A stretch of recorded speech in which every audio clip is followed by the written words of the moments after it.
선생님을 총 1600명을 뽑았었습니다. 그 중에 저는 성적을 얻게 되었습니다. 안녕하세요. 영영균 선생님입니다. 오늘은 어떤 주제로 이야기를 해보려고 하냐면요. 초등 임용고사가 11월 9일, 그러니까 약 2주가량 밖에 남지 않은 지금 시점에 어떤 한 후배가 연락을 주었습니다. 저는 임용을 친 지가 조금 지나긴 했지만 그래도 그때 당시에 좋은 성적을 받았었기 때문에 후배가 다행인가요?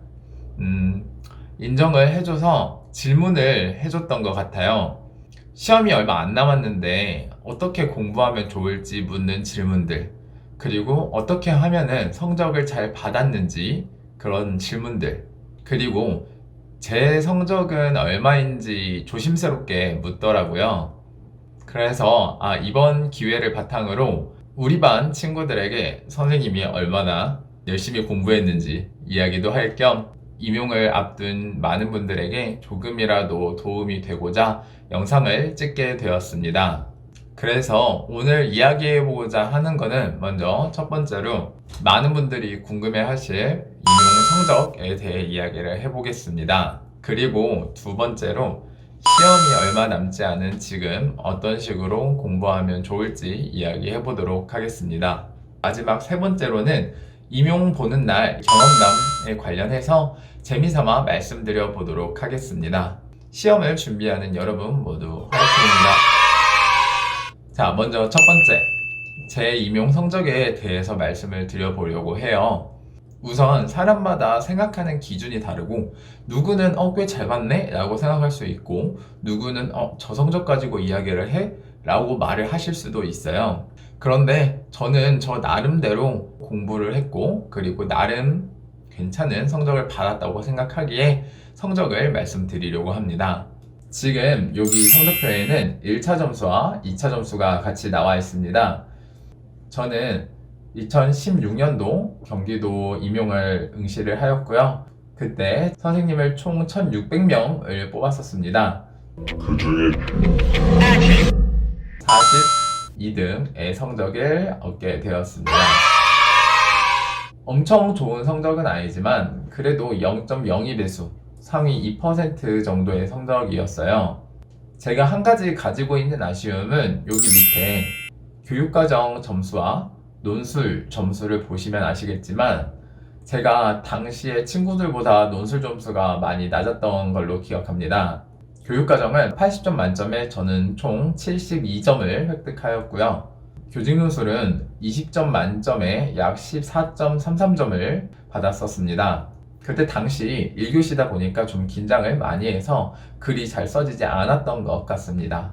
2차 임용 수업 실현 점수, 영어 실현 점수, 집단 토익 등등 그런 2차 총합 점수는 100점 만점에 저는 99.37점을 획득했고요. 시청 면접 같은 부분은 저는 40점 만점을 모두 획득했었고 또 수업도 아쉬운 점이 있었지만 그래도 0.3점 가량만 감점된 이후로 전혀 다른 감점이 없었고 그래서 나름의 좋은 성적을 얻을 수 있었습니다. 2차 관련된 얘기는 나중에 기회가 되면은 한 번 더 말씀드려보도록 하겠습니다. 그러면 두 번째로 임용이 얼마 남지 않은 지금 어떻게 공부하면 좋을지에 대해서 말씀드려보도록 하겠습니다. 먼저 질문 첫 번째로 시험이 얼마 안 남았는데 아직 못 외운 부분들이 너무 많이 있어요. 어떻게 하면 좋을까요? 라고 물었었어요.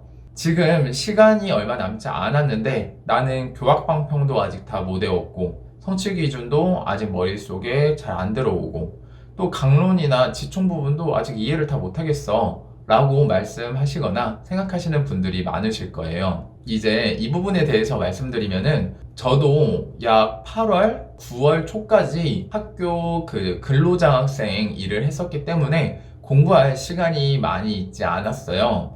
그래서 저는 약 10월 임용 접수하는 기간에 드디어 처음으로 강론 인강을 다 끝내게 되었었습니다. 그때 당시에 친구들에 비하면 정말 진도가 많이 늦은 편이었던 것 같아요. 친구들은 이미 성취 기준도 달달달달달 외우고 있고, 그 다음에 뭐 교합방평뿐만 아니라 여러 가지 과목들의 강론, 저는 처음 듣는 그런 얘기를 하기도 하고 마음속에 불안감은 커져만 갔습니다. 하지만 시간이 지나고 보니까 성취 기준이나 교합방평 같이 달달달달 외워야 되는 거는 마지막에 외우라는 선배들의 말도 있었던 것 같아요. 그래서 마지막에 외우면 되겠지 라고 생각을 하면서 나름의 자기 위안을 했던 것 같습니다. 아무튼 다시 본론으로 돌아와서 그럼 이 남은 시기에 어떻게 공부를 했었냐? 그거는 바로 많은 분들이 하고 계시겠지만 단권화를 돌리는 속도를 되게 빨리 했던 것 같아요. 단권화를 했든 안 했든 자기가 가지고 있는 요약본 자료가 있을 거예요. 사람들은 7654321이라고 얘기를 했어요. 전 과목을 7일에 한 번 다 보고 6일에 한 번 다 보고 5일에 한 번 다 보고 4일에 3, 2, 그 다음에 시험 전날인 마지막 하루 또는 그 시험 전날의 마지막 하루에는 모든 과목의 내용을 다 훑을 수 있게 조금씩 속도를 내라 라고 했었습니다. 하지만 이것도 저한테는 너무 버거웠어요. 애초에 임용 접수가 딱 시작되고 끝날 때쯤 저는 인강이 다 끝났는데 그때 와서 막 빨리 보려고 해도 애초에 본 게 없는데 어떻게 머릿속에 다 들어오겠어요. 그래도 나름의 흉내는 내고자 7654321은 아니고 15, 14, 13 했던 것 같아요. 저는 그래서 전 과목을 약 2회독, 빠른 과목은 3회독 하고 들어갔던 것 같아요. 공부 스타일에 따라서 빠르게 여러 번 보는 게 낫다라고 하시는 분들도 있고 아니면은 진득하게 한 번을 쭉 훑어가는 게 낫다라고 하시는 분들도 있을 텐데 저는 진득하게가 오히려 맞았던 것 같아요. 그래서 자신의 스타일에 맞게 가셨으면 좋겠습니다. 하지만 시험이 얼마 남지 않은 시점에는 하루 이틀 사이에는 전 과목을 파바바바박 돌릴 수 있는 그러한 센스도 필요하겠죠. 결론은 단권화 자료가 있으면은 7, 6, 5, 4, 3, 2, 1 순으로 보라고 말씀을 드리고 싶습니다. 두 번째로는 지금부터 교육과정 보실 때 자기가 가지고 있는 자료를 보기보다는 새로 교육과정을 쭉 뽑아보세요. 레이저 프린터기 많이 추천하시죠? 레이저 프린터기로 저는 교육과정을 새로 원문 파일을 모아찍기로 쫙 뽑습니다. 그리고 형광펜을 딱 들고 그냥 처음부터 끝까지 줄줄줄줄 읽어 내려가요. 그런데 우리가 강사, 특히 뭐 백구 선생님들이 처음에 총론 수업할 때 밑줄 치세요 했던 부분들이 강하게 남아 있을 거예요.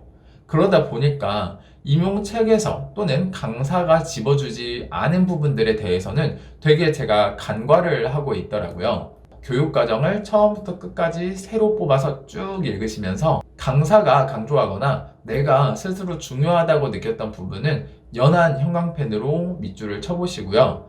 이거는 처음 발견한 키워드다 라고 생각되는 거는 강한 형광펜으로 쫙 밑줄을 그어보세요. 처음부터 끝까지 간 뒤에 한 번씩 그거를 다시 틈틈이 읽어봐 주시면은 무언가 스위스 치즈처럼 구멍이 송송송송송 나 있는 나의 교육과정의 핵심 개념들 또는 키워드들이 좀 이렇게 채워지는 느낌이 드실 거예요. 그 키워드들이 꼭 시험에 나온다고는 생각하지 않습니다. 강사들이 강조하지 않은 부분은 그 이유가 또 있겠죠. 하지만 사람 일은 어떻게 될지 모른다고 강사분들도 신이 아니기 때문에 이런 식으로라도 조금 더 채워보는 것을 추천드리도록 하겠습니다. 다음 질문으로는 교대 교수님들이 임용을 출제하기 때문에 교대 교수님들이 갑자기 어느 날 뿅 하고 사라지시는 순간이 있다고 들었어요. 교수님들이 교대마다 사라지시고 그것을 대비해서 전국의 교대생들이 모이는 그런 카페나 밴드, 카카오톡 모임 등이 생겨나기 시작했었습니다. 저도 그 모임에 가입을 했었습니다.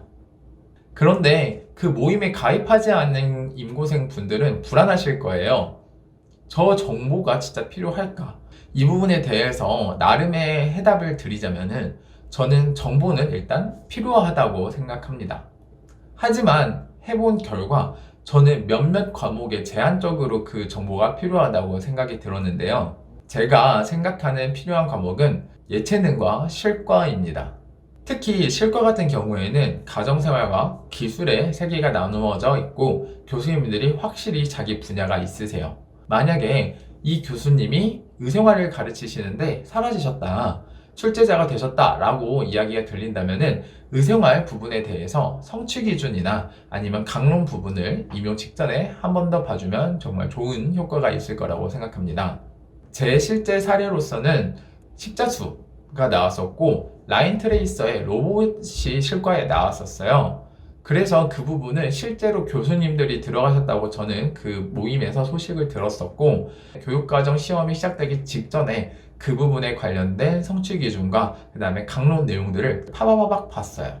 그래서 그 결과 저는 그 두 문제를 모두 다 맞출 수 있었고, 성취 기준, 특히 실과 같은 경우에는 달달 외우지 않았었는데 딱 시험 시작하기 직전에 보니까 안 쓰려고 해도 안 쓸 수가 없겠더라고요. 음악 같은 경우에는 어떤 음악 교수님이 들어가셨는데 이 교수님은 민요를 많이 연구를 하신다. 그리고 그분 자료에는 뭐 경토리 민요와 관련된 그런 핵심 내용들이 들어 있었어요. 그렇다면 마음이 불안하니까 한번 봐볼까 해서 시험 직전에 경토리 민요의 특징을 쪽쪽쪽쪽 보고 들어갔습니다. 그리고 그 시험에서 경토리와 관련된 이야기가 실제로 기출이 되었다고 저는 기억을 하고 있고요. 결국에 한마디로 요약해드리자면은 강론 중심인 과목에서는 정보를 구할 수 있다면 구해서 들어보는 걸 추천드립니다. 그리고 시험 직전에 그 부분과 관련해서 성취 기준이나 강론을 한번 그냥 빠르게 훑어보는 걸로 만족하셔라 라고 말씀을 드리고 싶네요.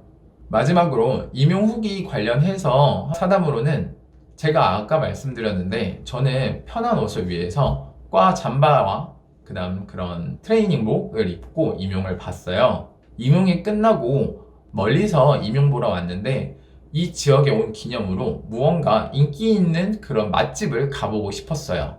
그래서 찾아본 결과 치킨 골목이 있었고 그곳에 치킨을 먹으러 갔었습니다. 치킨을 먹으러 갔는데 교대생 분들이 되게 많으셨어요. 근데 또 웃긴 게 저처럼 과 잠바를 입고 오셨는데 뭐 경인교대부터 시작해서 뭐 청주교대, 춘천교대, 대구교대, 부산교대, 기타 등등 많은 교대의 과 잠바를 볼 수 있었고 무언가 서로 눈치를 보면서 마음속으로는 저분도 임용 끝나고 오셨네? 고생하셨어요 라고 무언가 말하는 그런 눈빛을 주고받았던 기억이 있습니다. 아무튼 이렇게 저는 임용을 치르고 좋은 성적으로 임용에 합격을 했습니다. 그때 당시에 교직 논술을 위해서 머리를 조금 더 빨리빨리 돌렸더라면 더 좋은 성적을 거둘 수 있지 않았을까 하는 아쉬움도 솔직히 있습니다. 하지만 임용 치르기 전에는 저도 공부량이 부족했고 뭔가 불안한 마음에 그냥 빨리 임용 끝났으면 좋겠고 턱걸이로라도 제발 선생님 됐으면 좋겠다. 등수가 무슨 소용이냐, 선생님 되는 게 중요하지 라고 합리화를 했었기 때문이죠. 지금 이 영상을 보고 계시는 인고생분들이 계시다면은 불안한 마음은 좀 떨쳐두시고 어차피 내가 노력한 만큼 결과 얻는다 라고 생각을 하시고 선택과 집중을 해보시기 바랍니다.